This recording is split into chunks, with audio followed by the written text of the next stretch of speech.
ଜୟ ଶ୍ରୀ ଜଗନ୍ନାଥ ଭାଇ ମାନେ ସର୍ବପ୍ରଥମ ଗୁରୁଦେବ ଗଣପତି ଏବଂ ଜଗଦମ୍ବାଙ୍କୁ ପ୍ରଣାମ କରି ଆଜି ଆମେ ଆମର ପଞ୍ଚାଙ୍ଗ ସେସନ କୁ ପଢିବା। ପଞ୍ଚାଙ୍ଗ ସେସନ କ୍ରମରେ ଆମେ ପଢୁଥିଲେ ଯେ ପଞ୍ଚାଙ୍ଗରୁ ଆମେ କଣ କେମିତି କଣ ସବୁ ଦେଖିବା।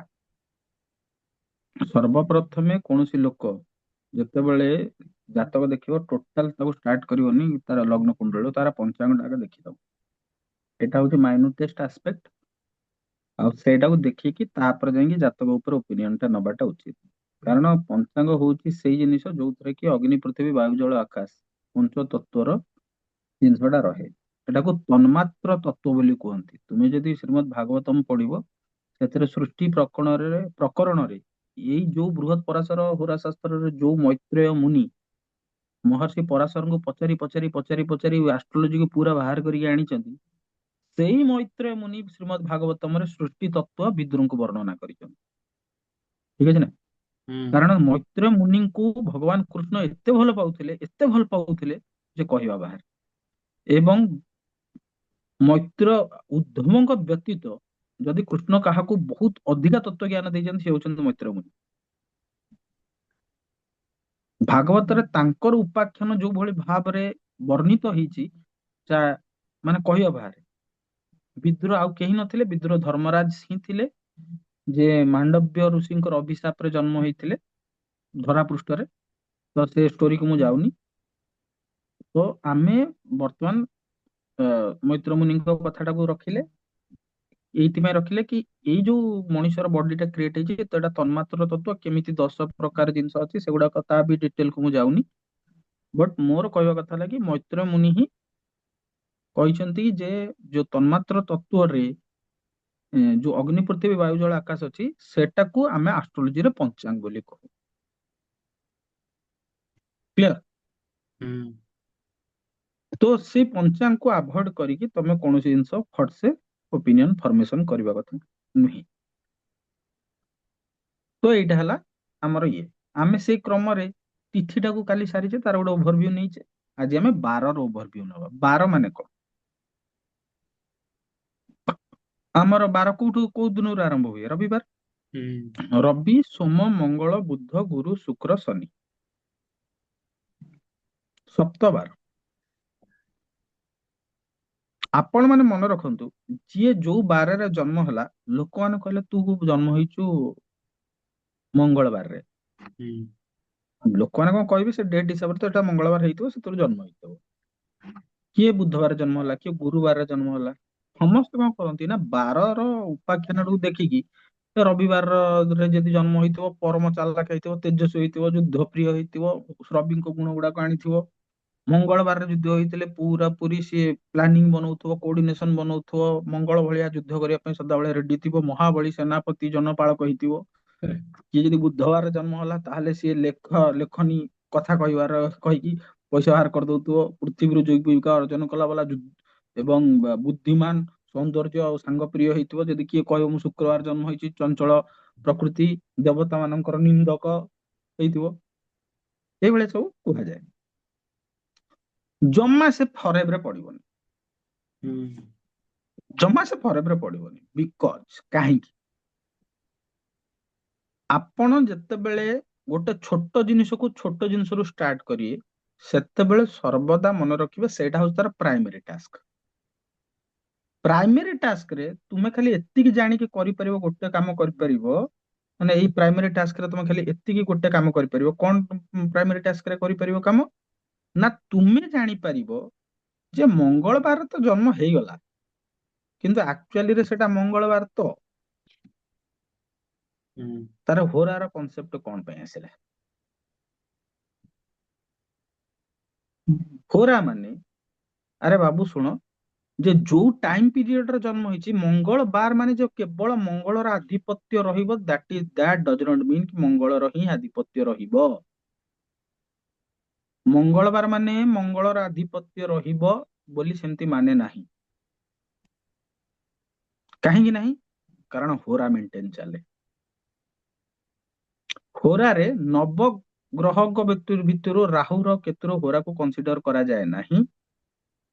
ହୋରାରେ କଣ କନସିଡର କରାଯାଏ?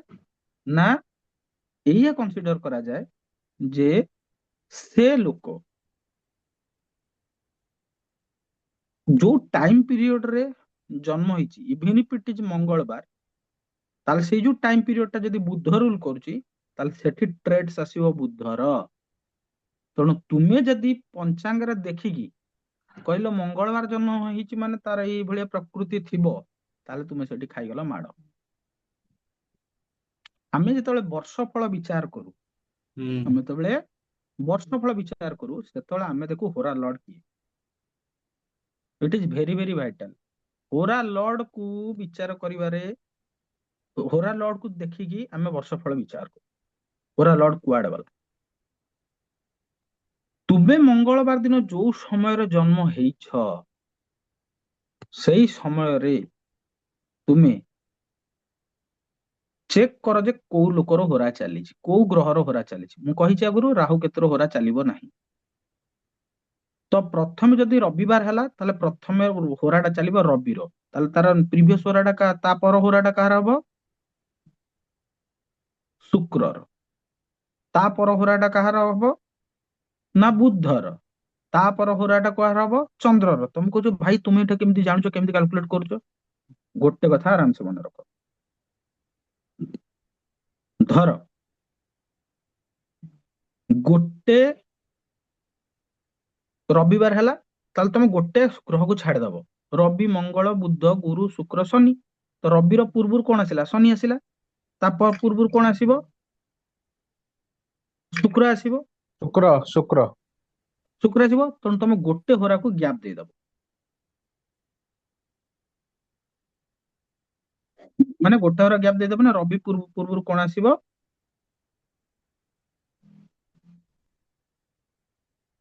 ଶୁକ୍ର ଆସିବ। ତାହେଲେ ଶୁକ୍ର ପରେ କଣ ଆସିବ?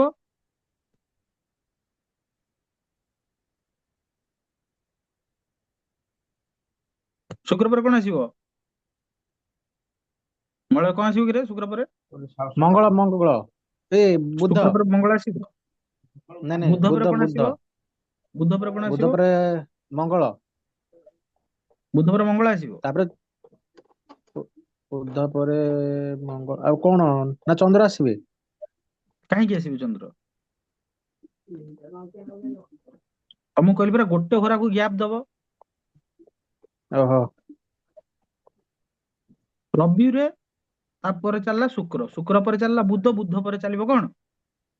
ସୋମବାର। ମାନେ ଚନ୍ଦ୍ରର ହୋରା ଚାଲିଲା। ସୋମ ପରେ କଣ ଚାଲିବ? ନା ହୁଁ, ଶନିର ହୋରା ଚାଲିବ। ଶନି ପରେ କଣ ଚାଲିବ? ଜୁପିଟର ର ହୋରା ଚାଲିବ। ଗୁରୁବାରେ। ଏଇ ଯୋଉ ହୋରା, ଏଇ ଯୋଉ ହୋରା, ଏଇଟା ଆପ୍ରୋକ୍ସିମେଟଲି 55 ମିନିଟ୍ସ ର ହେଇଥାଏ। ସେଇ 55 ମିନିଟ୍ସ କୁ ପୁଣି ତିନି ଭାଗରେ ବିଭକ୍ତ ଆଜ୍ଞା କର। ବନ୍ଦ 54 ରୁ କରିଦଉଛି। 55 ମିନିଟ୍ସ ଭିତରେ ସେ ହୋରାଟା ଟିଭି ହେଇଥାଏ। ଲାଗିଥିବ ଟି? ମଲ୍ଟି ମ୍ୟୁଟ କର। ସେ ହୋରାଟା ପୁଣି ଇଏ ହେଇଥିବ। ତେଣୁ ତୁମେ ଦେଖ, ତୁମେ ଯୋଉ ଟାଇମ ପିରିୟଡରେ ଜନ୍ମ ହେଇଛ, ସେ ଟାଇମ ପିରିୟଡ ଟାକୁ ନୋଟ କର। ସେ ଟାଇମ ପିରିୟଡ ରେ 55 ମିନିଟ୍ ସୂର୍ଯ୍ୟ, ସେ ଦିନର ସୂର୍ଯ୍ୟ ଉଦୟର ସମୟକୁ ଦେଖ। ସେଥିରେ 55 ମିନିଟ୍ ଲେଖା ଆଡ କରି କରି ଚାଲ। ସେଇ 55 ମିନିଟ୍ରେ ଯୋଉଠି ତମେ ଯୋଉ ଟାଇମ ପିରିୟଡ ଟା ତମକୁ ମିଳୁଛି, ସେଇଟା କାହା ହୋରା, କୋଉ ଗ୍ରହର ହୋରା। ସେଇ ଗ୍ରହର ଆଧିପତ୍ୟ ତୁମର ଫ୍ଲେମ୍ସ, ମାନେ ତମର ଯୋଉ ତେଜ ତତ୍ଵରେ ସେଇ ଗ୍ରହର ଆଧିପତ୍ୟ ରହିବ।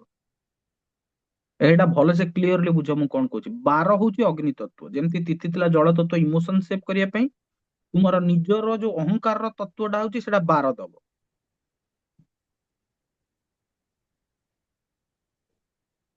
ତେଣୁ ତୁମେ ଯୋଉ ବାରରେ ଜନ୍ମ ହେଇଛ, ସେ ଦିନର ସୂର୍ଯ୍ୟୋଦୟ ଟାଇମ ଟାକୁ ବାହାର କରିବ। ସେ ଦିନର ସୂର୍ଯ୍ୟ ଉଦୟ ଟାଇମ ଟାକୁ ବାହାର କରି ସାରିଲା ପରେ, ତୁମେ ତା ଦେହରେ 55 ଲେଖା ଆଡ କରି କରି ଚାଲିବ ତୁମ ଟାଇମ ପିରିୟଡ ପର୍ଯ୍ୟନ୍ତ। ରବିବାରର ପ୍ରଥମ ହୋରା ହବ, ରାଜ ଟିକେ ସେୟାରିଂ ର ଅପସନ ଦବ ଭାଇ।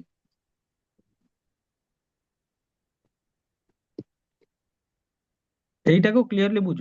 ଏଇଟା ହଉଛି ଭେରି ଭେରି ଭାଇଟାଲ ଜିନିଷ। ହଁ ଏବେ ହେଲା ଏବେ।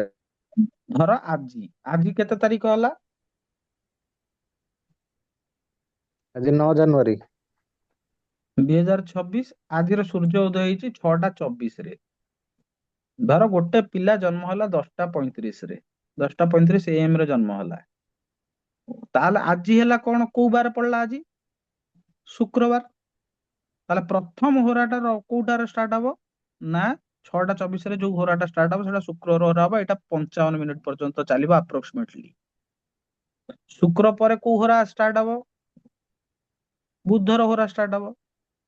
ବୁଧ ପରେ କୋଉ ହୋରା ଷ୍ଟାର୍ଟ ହବ? ନା ଚନ୍ଦ୍ରର ହୋରା ଷ୍ଟାର୍ଟ ହବ। ତାହେଲେ ଇଏ ବ୍ୟକ୍ତି ଜଣକ ମୋଷ୍ଟ ପ୍ରୋବାବଲି ଯୋଉଟା 10ଟା 35 କହୁଛି ମୁଁ, ଏଇଟା ମୋଷ୍ଟ ପ୍ରୋବାବଲି ଏ ଲୋକଟା ଚନ୍ଦ୍ରର ହୋରାରେ ଜନ୍ମ ହେଇଛି। ତେଣୁ find out Chandra in that particular chart, କି ଭାଇ ୟାର ଚନ୍ଦ୍ର। ତାହେଲେ ଏଇଟା କଣ ହେଇଥିବ? ଆଖି ବନ୍ଦ କରି କହିଦବ ଇଏ ଲୋକ ରାଗି ପାରିବ ନାହିଁ, ରାଗିକି ବହୁତ ସମୟ ରହିପାରିବ ନାହିଁ।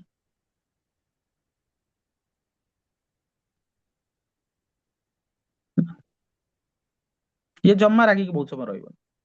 କାହିଁକି ନା ଚନ୍ଦ୍ରର ଗୁଣ ହଉଛି ଜଳ ତତ୍ଵ। ଜଳ ଗରମ ହେଲେ କିଛି ସମୟ ଗଲେ ପରେ ଅପନେ ଆପ୍ ଥଣ୍ଡା ହେଇଯିବ। ଏଇଠି ଯଦି ମଙ୍ଗଳର ହୋରା ହେଇଥାନ୍ତା କଣ ହେଇଥାନ୍ତା? ତାହେଲେ ଇଏ ଲୋକ ରାଗିଲା ମାନେ ଇଏ ପ୍ରତିଶୋଧ ପରାୟଣ ହବ ହିଁ ହବ। କେତେଟା ଚାର୍ଟ ଦେଖିବ କୁହ? ମୁଁ ସମସ୍ତଙ୍କ ଚାର୍ଟ ଦେଖେଇକି ତମ ନିଜ ନିଜର ଚାର୍ଟ ମାଗିକି କରିବେ। ଏଇଟା ସରିଯିବ କ୍ଲାସଟା, ତାପରେ ସମସ୍ତଙ୍କର ଭେରିଫାଇ କରିଦେବି ଯେ ତମର ସେଇଆ କ୍ୱାଲିଟି କି ନାହିଁ। ତମେ ରାଗିଲେ କଣ କରିବ? ଯଦି ରବିର ହୋରା ହେଇଥାନ୍ତା, ସିଏ ରାଗିଲେ ସିଏ ଯେ ପର୍ଯ୍ୟନ୍ତ ଅନ୍ୟ ଲୋକକୁ ପନିଶମେଣ୍ଟ ନ ଦେଇଛି ସେ ପର୍ଯ୍ୟନ୍ତ ସେ ଛାଡିବନି। ଯଦି ଶୁକ୍ରର ହୋରା ହେଇଥିବ, ସିଏ ତାକୁ ଯେମିତି ହେଲେ ଚେର କାଟିବା କଥା କାଟିଦବ ରାଗିଲେ। ଗୁରୁର ହୋରା ହେଇଥିଲେ ଇଏ ଲୋକ ରାଗିଲେ ସାଇଲେଣ୍ଟଲି ପଳେଇବ ତମ ବାଟୁ, ସାଇଲେଣ୍ଟଲି ଡିଷ୍ଟାନ୍ସ ମେଣ୍ଟେନ କରିବ। ଏମିତି ସବୁ ଅଛି। ତେଣୁ ମୋର କହିବା କଥାଟା ବୁଝିପାରିଲ ମୁଁ କଣଟା ପଢେଇଲି? ମୁଁ ପଢେଇଲି ହୋରା, the best and vital chapter. ତ ଏବେ ଯଦି ତମେ ବୁଝିପାରୁଥିବ ବହୁତ ବଢିଆ, ଯଦି ନ ବୁଝିପାରୁଥିବ ହରିବୋଲ। ଆଜିର ସେସନ ପାଇଁ ଏତିକି। ସମସ୍ତଙ୍କୁ ଜୟ ଶ୍ରୀ ଜଗନ୍ନାଥ।